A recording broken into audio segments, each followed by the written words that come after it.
แฮมแล้วก็ครัวแมงคามนำนะเดี๋ยวสี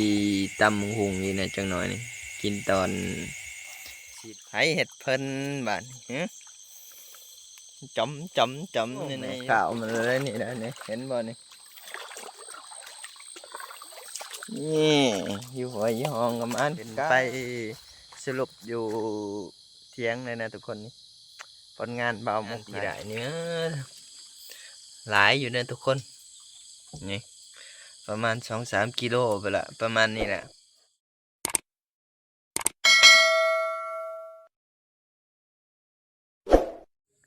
กับทักทายสบายดีและสวัสดีนะทุกคนมาพบกับซ่องเบามุกตามสไตล์อีกคือเก่านะแต่เว้นกระเสียกคำมันมืดเนี่ยมันจะจักพ้นสิตกหรือบอนะมันนี่นะเพราะว่าพลังห้องอยู่ที่ตึกตังเขาจีไปหา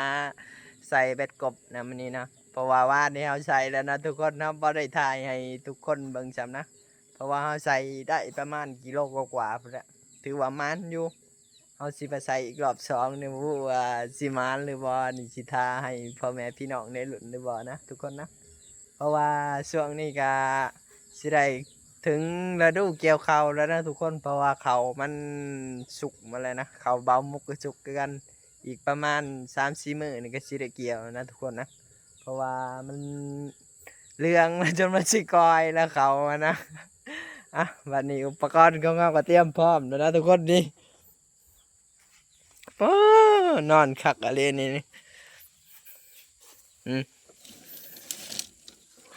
อันนี้ปงเนี่ยนะครับวันนี้ผมสิได้ไปอันนั้นเลยนะทุกคน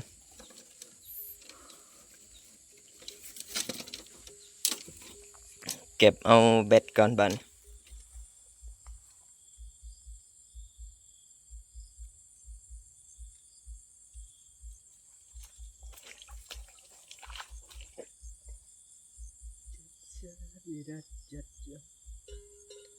มันเด้อ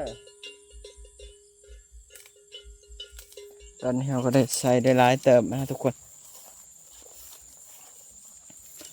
ใส่อยู่นี่จักหลังหนึ่ง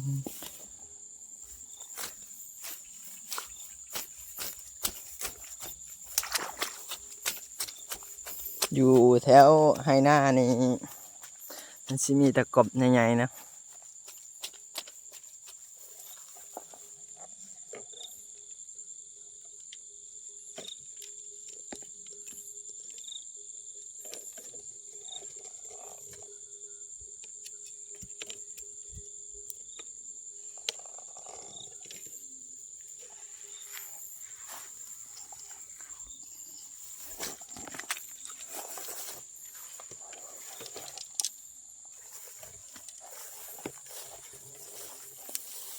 ใส่อยู่นี่อีกแล้ว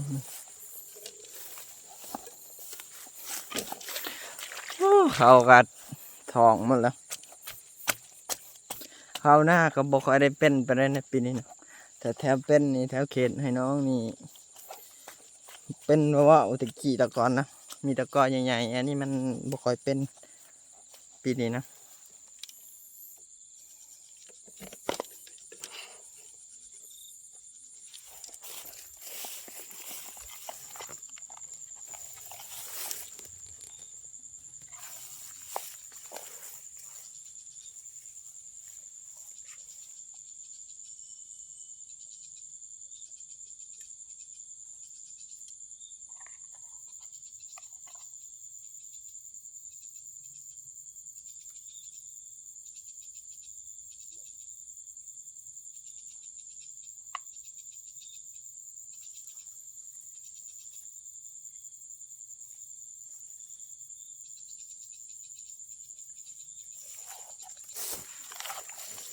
ทุกคน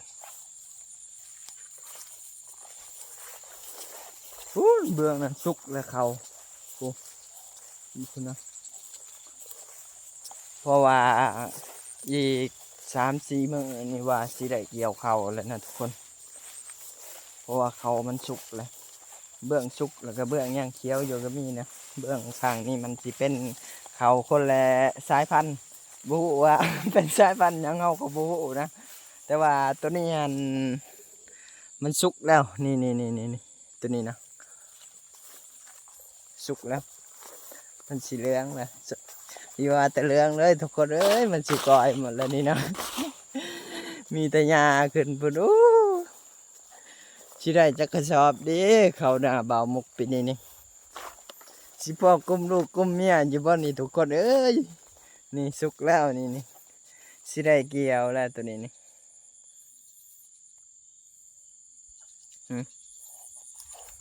เบื้องนี้นี่สิสุกไปเลยนะเบื้องนี้สิสุกไปฮอดเที่ยงเอาไปแล้วฟู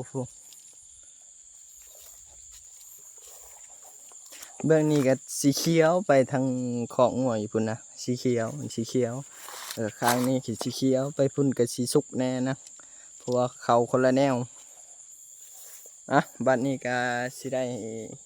หาใส่เบ็ดกบก่อนนะทุกคนนะนี่นะทุกคนหลังจากที่เราไป ใส่เบ็ดกบแล้วเราใส่เบ็ดแล้วนะเราสิไปหายามนะแต่ก็นี่เราก็ใส่เพราะว่ามันค่ำแล้วเราบ่มีเวลาหาได้ถ่ายคลิปเลยนะทุกคนนะเราฝ้าใส่เบ็ดจนค่ำเนาะเมื่อกี้นะตอนนี้เราก็สิไปหาอันยามเบ็ดเราก่อนนะไปรอลุ้นกันว่าจักสิถึงหรือบ่ถึงนะทุกคนนะไปเบิ่งกันเลยนะไปแบบนี้พุ่นละไปพุ่นเลยแหละพูนี่นะทุกคนมาแล้ว1 แต้มอืมแต้มที่ 1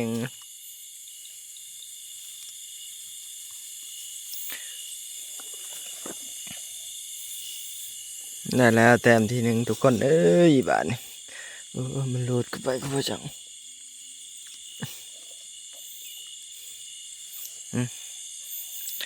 มันแล้วเดี๋ยวสิไปเบิ่งอยู่พุ่นนี่นะจังหน่อยนะเฮาบ่ได้ถือขาตั้งกล้องมาแล้วมันเอายากนะทุกคนนะเดี๋ยวเฮาสิเอากบก่อนนะโตที่ 2โตหน่อยเมื่อคืนนี้เราได้มีแต่โตใหญ่ๆนะทุกคนแต่ตัวน้อยก็บ่เป็นหยัง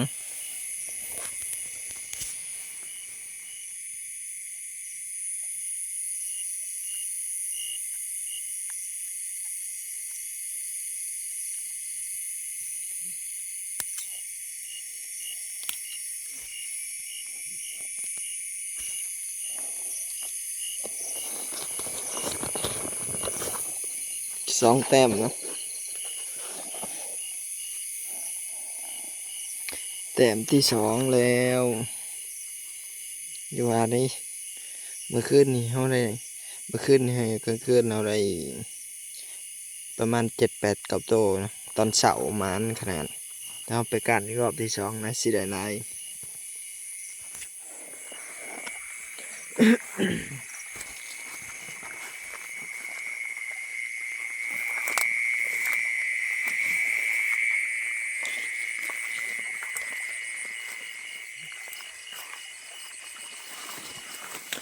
มาบ่หลังนี่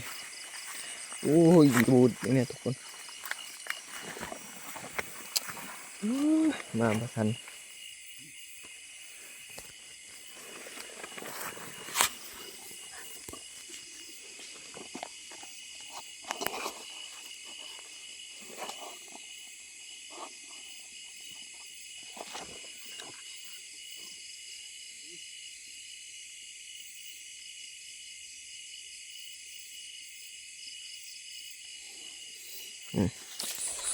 ทุกคน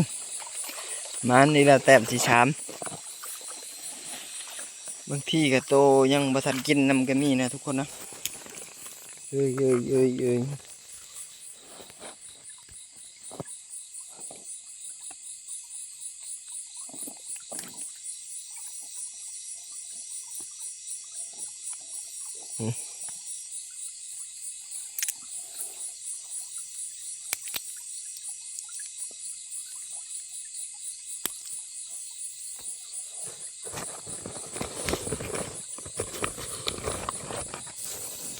เดี๋ยวจังน้อยเฮาก็สิได้อัน ปองเหยื่อสิได้มายามอีก2 รอบนะเพราะว่าเผื่อมันยังบ่ทันเขากินเด้กินข้าวแล้วจะนอนได้เสมอยามใหม่อีก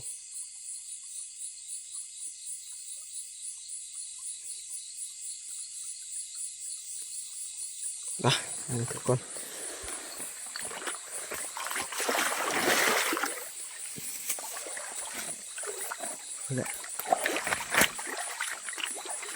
เราใส่ตำหองนั่นโอ้ยเสียงเนี่ยมันจะเป็นยัง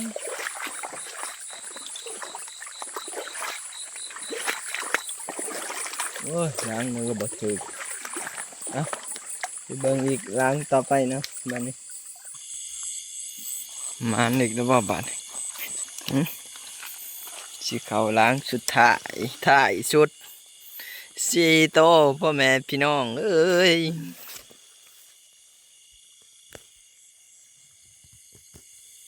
หิวเขากับปานนั้น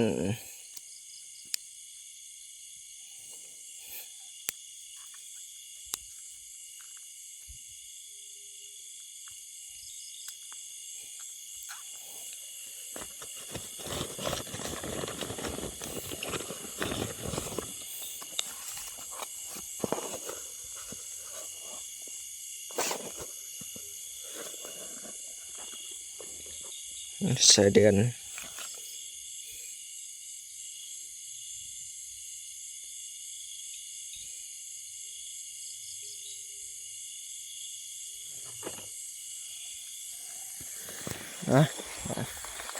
เบิ่งล้างนี่บ่ถึกแม่นเมื่อกินข้าวบ้านบ่ถึกก็เลยล้างสุดท้ายนะวันนี้สิได้ไปหากินข้าวกินน้ำกันนะทุกคนเอ้ยบัดนี้นะทุกคนตอนนี้เฮาก็มาฮอดเที่ยงเป็นทีเรียบร้อย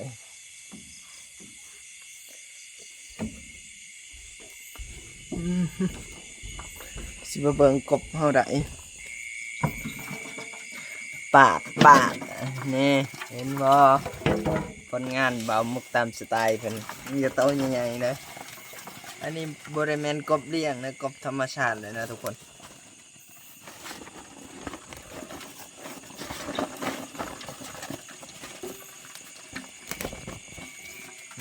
ร้ายบ่นี่อันนี้สิเป็นแมงคามนะภาษาไทยเขาสิห้องว่าแมงยังบ่ฮู้บ่มุกก็บ่ได้ศึกษามาเนาะอันนี้สิหัวแมงคามแล้วก็สิ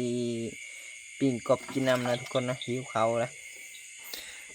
สิได้หาเห็ดกบไม่กินก็น้ำนี่นะเอา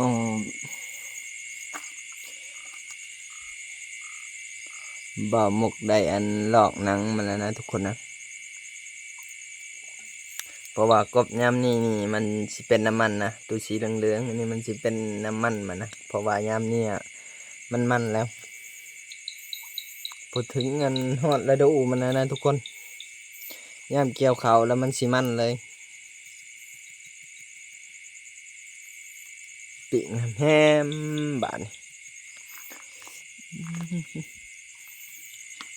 บามุกปิ่งเอาแต่2 ตัวปกติก็กบหลายตัวปิ่งหลายยันกินมาหมดนะอยู่เพียวเพราะว่าพ่อแม่ก็อยู่บ้านเท่านะเขาเมื่อบ้านบุญมันนี่นะบุญออกพรรษาบ่าวมุกได้นอนหน้าผู้เดียวนะทุกคนนะยามบุญยามงานนี่บ่ได้เมื่อบ้านนะโมยังเพื่อแหละวิดบุญเพื่อแหละจังสิได้เมื่อบ้าน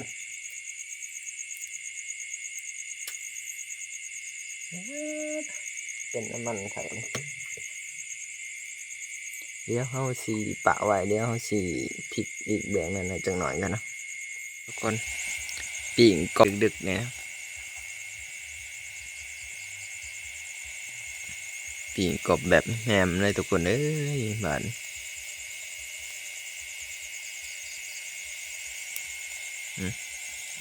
น้ำมันเป็นน้ำมันสวาอยู่นะบ้านนี้ก็สีข ขัวนี่แล้วเลยสิขึ้นตำบักหุ่งกันนะทุกคนนะบ้านนี้นะสิได้ตำบักหุ่งก่อนเอาโคตรไว้แต่เมื่อเช้านะพุ่นละอยู่ให้อยู่นามันก็สิประมาณนี้นะทุกคน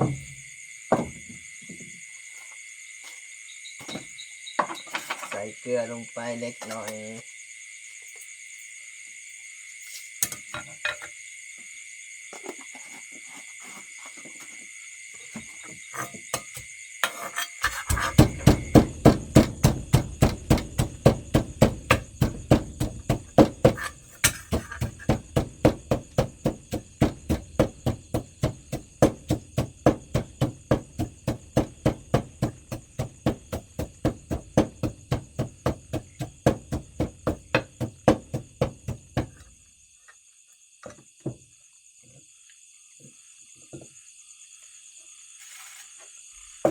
น้ำปลาทีนี้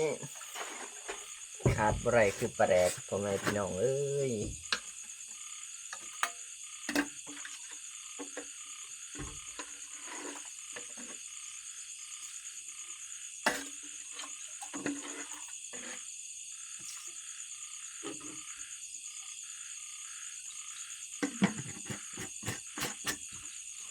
นี่นะ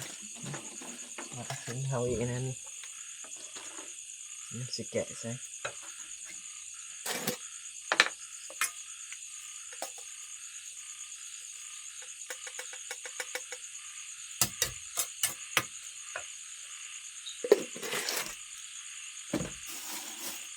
ขาดบ่ไรก็คือน้ำตาลเนี่ยนะ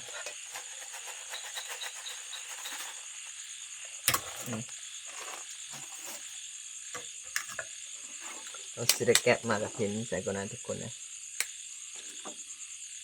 กินเขาวแล้วสิไปหาการอีกรอบสองจักสิได้ไปหรือเปล่านะคิดว่าสิไปรอบสองนะเมื่อยดิทั้งเมื่อยทั้งอยากนอนน้ำ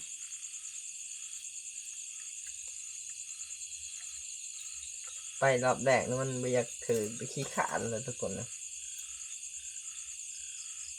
บางทีบ่ได้ไปซะหน่อยกับบื้นเสาถ้าไปลุ้นกัน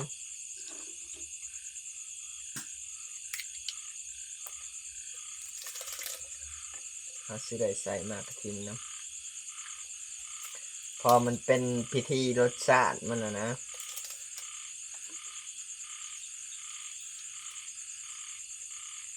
ประมาณ8-9 โมงเลยนี่ประมาณ3 ทุ่มยังบ่ได้กินฮอดเขา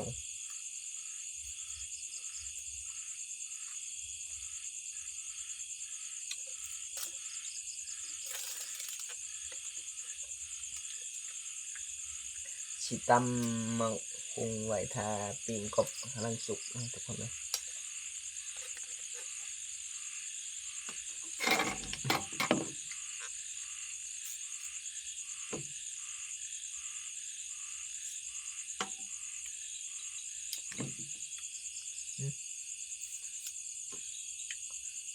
บีบมะนาวลงไป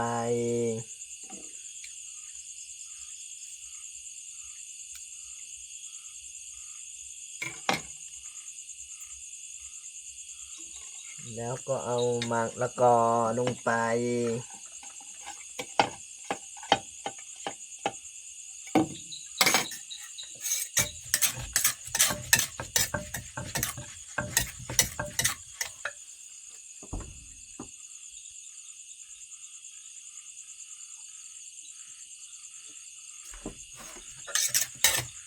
ขั้นตอนทีนี้แล้วก็ตำ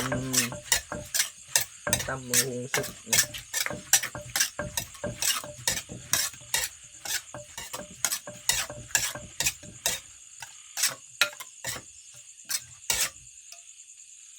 รสชาติในคือสินาสิพานอยู่นะ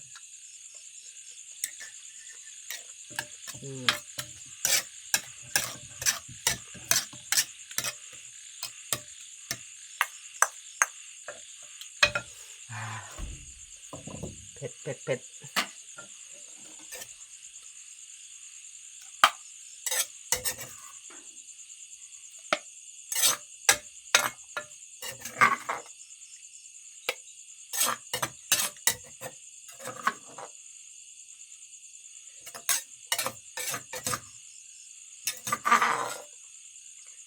นะทุกคนบ้านเสียลงไปเอากบก่อนนะวันนี้เนาะ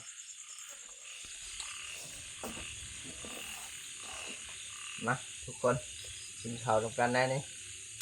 กินกบแน่นๆแซ่บๆพอได้ยาวมาเลยมันคักขนาดกินกับตำหุงนี่เข้ากันสุดยอด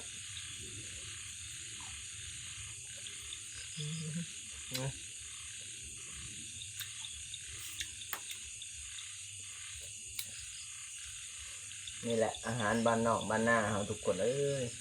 บ่ต้องหายังไรหาใส่เบ็ดกบบ่ต้องไปหาซื้อเขามาตอนนี้มีหมึกบวบนั่นนะ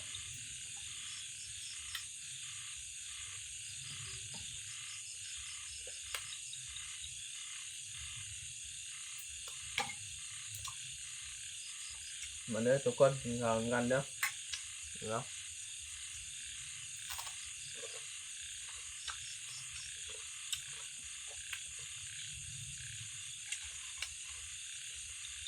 ที่นี่แมงคำนึง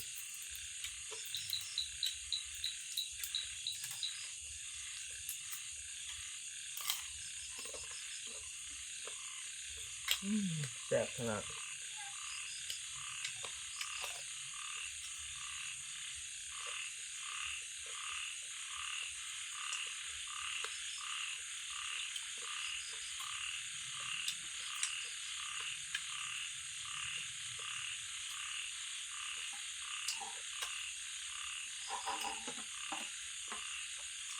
เขาก็เลยกินกับตำหุง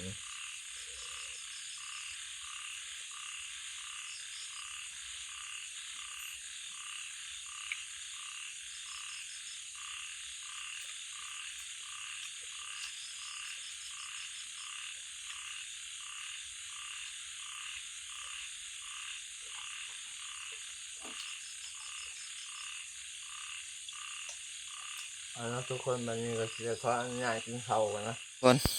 ตอนนี้เราก็มายามล้างอย่างนี้นะโอ้ยชิมานหรือประมาณโอ้มาแล้วตัวหนึ่งมาแล้วนี่ตอนเช้าได้แต้มหนึ่งนะทุกคนเพราะว่าเมื่อคืนนี้เขาสีมาต่อกับต่อบ่ไรนะทุกคนมันดึกแล้วบ่าวมุกก็อยากนอนนะครับยามตอนเช้าบู๊สีได้จากโตแล้วเขาก็มาหนึ่งแต้มนะทุกคนตอนเช้าหนึ่งแต้ม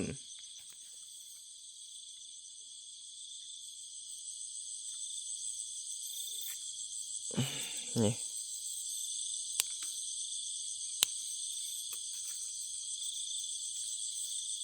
โอ้โหสิมีแต้มที่สองหรือบ่นะมันคือใครได้แม่ตอนเสาร์นี่เนาะ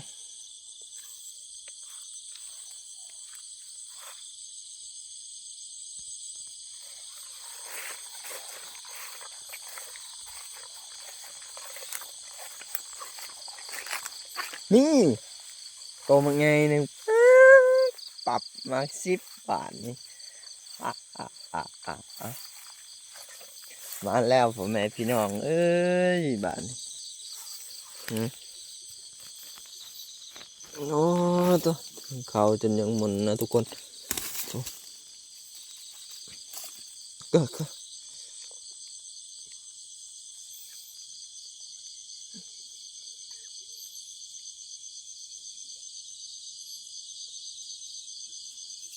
เสียกจนคอร์ดมันพุ่ง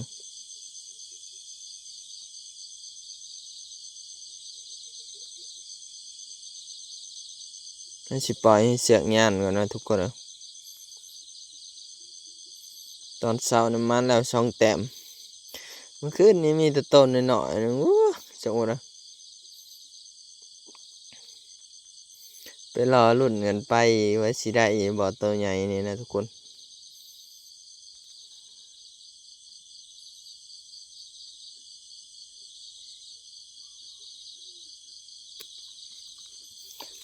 มา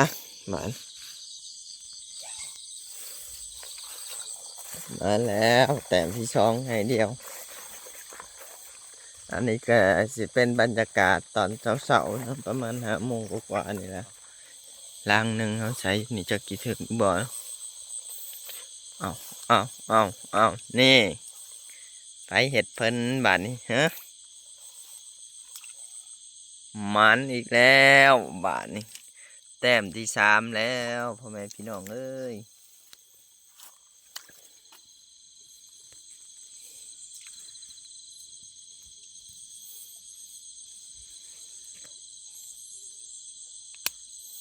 ตอนเช้านี่มาแล้วนะ3 แต้มนะ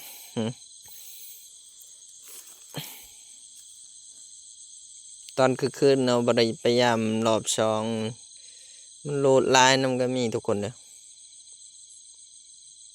เพราะว่าคืนนี้มันเป็นวันชิ้นนะมันเป็นวันพระนะพอมุกกับบกะไปไปเดียวกะไปแต่รอบแรกไงนะรอบที่สองบกะนะมันเป็นคืนยังล่ะถ้าประเภทนี้เล่าก็สิมือออกพรรษานะลอยกระทงประมาณนี้แหละบ่าวมุกก็ได้นอนแต่อยู่ให้อยู่หน้าพ่อแม่พี่น้องเอ้ยยามบุญยามงานก็บ่ได้เมื่อนำเขาสิได้ลูกได้เมียนำเขาอยู่บ่นี่นะฮะไปเบิ่งกันล้างต่อไปว่าสิมานหรือบ่นะตอนเสาร์นี่บรรยากาศนี่แดดกำลังขึ้นทุกคนนะนี่ท้องฟ้าแจ่มใสคิดว่าสิตกนะมันตกนี่จบเลยเบ็ดบ่าวมุกนี่นะ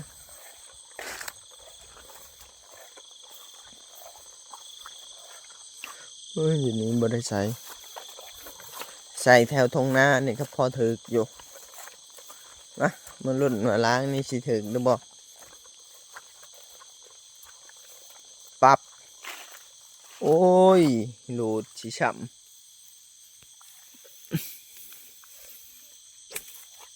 ไปทุกคนไปหารุ่นกันมาล้างมันนี่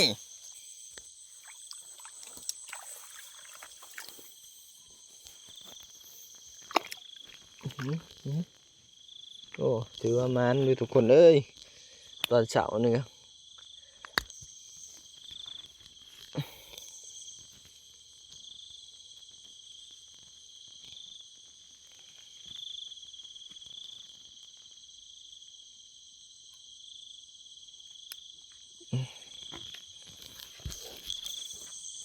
วันนี้ถือข้าทองกล่องมาสำหรับทุกคนยากหลายเลยได้เอามือใส่อันเอานี่แหละแต่มันยังมันมีเสียงรบกวนก็ขอโทษขออภัยนำเด้อทุกคนเพราะว่าบามุกกับนั่นมา4 แต้มที่5บาทนี้โอ้อยู่ทงหน้านี่มันเลยได้ทุกคนอยู่หน้าบามุกนี่นะโอ้ยแถวหน้าเขาสิใส่แถวให้หน้านี่แหละเพราะว่าใส่แถวหวยแถวห้องบ่ค่อยถึกปะเด้อแต้มที่5บาทนี้มันสิได้หักแข้งหักขามันไหวครับสบอนี่มันเต้นไปนะทุกคนนะ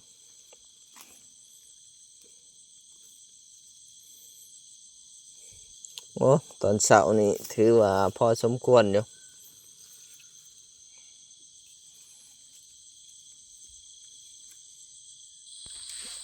คนน่าทุกคนล้างข้างหน้าเอามานี่แล้วตัวที่7โอ้รูดลายอยู่ห้องนี้นะเอ้ยใจเย็นๆไอ้หนู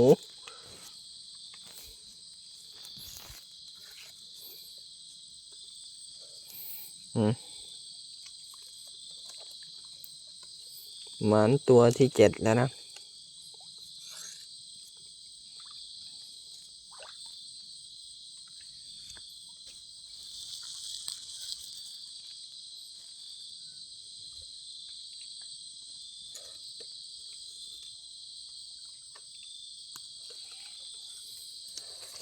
ไปมานี่ทุกคนไปลุ้นกันว่าสิหมันหรือประมาณเพชรเอากับ น่าสิไก่สิมัดเอ้าตัวข้างหน้านี่ก็มันนี่เลยนะทุกคน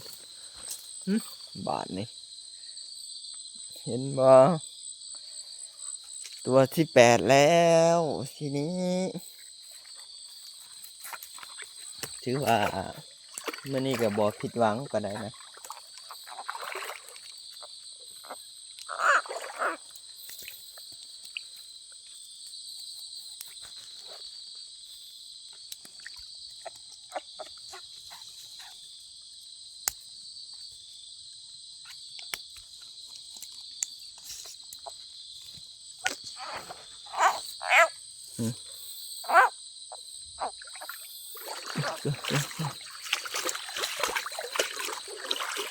โอ้ยล้างกันนะบ่ถึกกันทุกคนเด้อไปหารอลุ้นกันอีกนะทุกคนเนี่ยทุกคนมาย่ำแล้วบอลสุดท้ายแล้วบ่ถึกแต่ก็นี่ก็ตึกอยู่ตัวนึงครับบ่ได้ถ่ายนะประมาณ8-9 โตนี่เดียวไอเฮ็ดเพิ่นบาดนี้บัดนี้ก็สิขึ้นไปหาสรุปอยู่เถียงพุ่นนะทุกคนนะไปบาดนี้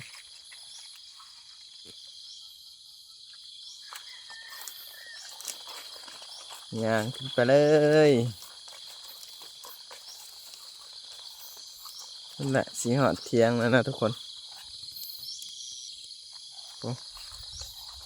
เสียงเป็ดเสียงไก่ก็แซวๆอยู่นะท้องฟ้าสว่างแล้วประมาณน่าจะ6 โมงเช้ากว่านะทุกคนไม่ได้นึ่งเขาเลยเอาสีได้สรุปกันเลยนะทุกคนนี่เป็นได้ผลงานเบามุกหมันบอ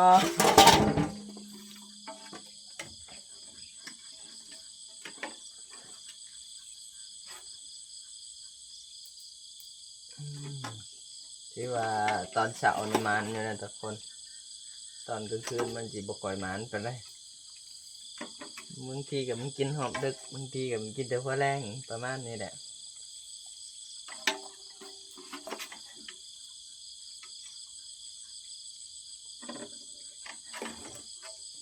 9 โตตอนเช้ากลางคืนได้3 โต 4 โตนี่แหละ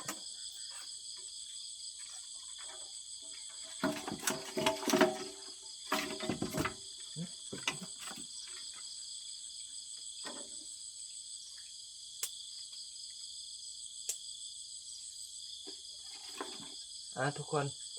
เป็นจังไดก็อย่าลืมพาเขาไปกดติดตามช่องบ่าวมุกตามสไตล์นะเป็นกำลังใจให้เราเลยนะทุกคน